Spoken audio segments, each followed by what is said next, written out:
One sided friends అండి. Kashyap one side love గురించి one side friendship ఏంటి? వాళ్ళకి అవసరం వస్తేనే మీకు ఫోన్ చేస్తారు, లేకపోతే హాయ్ హలో ఏమీ ఉండవు.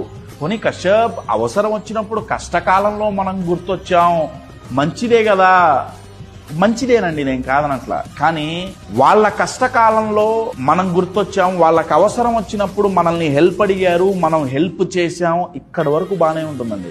కానీ మైండ్ ఇక్కడితో ఆగదు. మైండ్ ఏం చేస్తుందంటే ఒక ఎక్స్పెక్టేషన్ పెంచుకుంటుంది. వీళ్ళకి కష్టకాలంలో మనం హెల్ప్ చేశాం కదా, మనకి సమస్య వచ్చినప్పుడు కూడా వీళ్ళు మనతో నిలబడతారు అన్న ఎక్స్పెక్టేషన్ మనం పెంచేసుకుంటాం.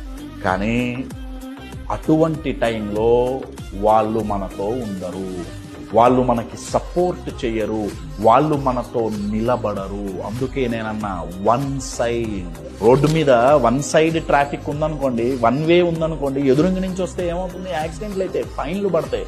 కానీ టూ వే ట్రాఫిక్ ఉంటే ఇబ్బంది ఉండదు. అంటే కశ్యప్ మరి మన ఎక్స్పెక్టేషన్ తప్పు కాదా?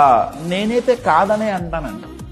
మనం ఒకళ్ళకి చేసినప్పుడు వాళ్ళు కూడా మనకు ఎంతో కొంత చేస్తారు అని చెప్పి అనుకోవటంలో తప్పే ఉందండి. బై నేచర్ మనం అనుకుంటాం కదా.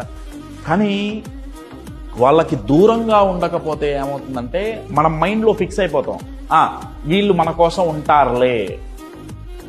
ఎక్స్పెషల్లీ ఛాలెంజెస్ వచ్చినప్పుడు ఫలానా వాళ్ళు మనకు ఉంటారులే. ఎందుకుంటారు అని మన మైండ్ అడిగితే మన మైండ్ ఏం చెప్తుందంటే మనం ఉన్నాగా, మనం సహాయం చేశాంగా, వాళ్ళు కూడా చేస్తారులే అని మనం ఫిక్స్ అయిపోతాం, ఎస్యూమ్ చేసుకుంటాం. కానీ ఆ టైం వచ్చినప్పుడు దెబ్బతింటాం. దానివల్ల ఏమవుతుంది? మన గోల్కి మనం దూరం అవుతాం, సంతోషానికి మనం దూరం అవుతాం, సక్సెస్కి మనం దూరం అవుతాం, డిమోటివేట్ అయిపోతాం. సో వన్ సైడ్ ఫ్రెండ్షిప్ వాళ్ళతో దూరంగా ఉండాలి.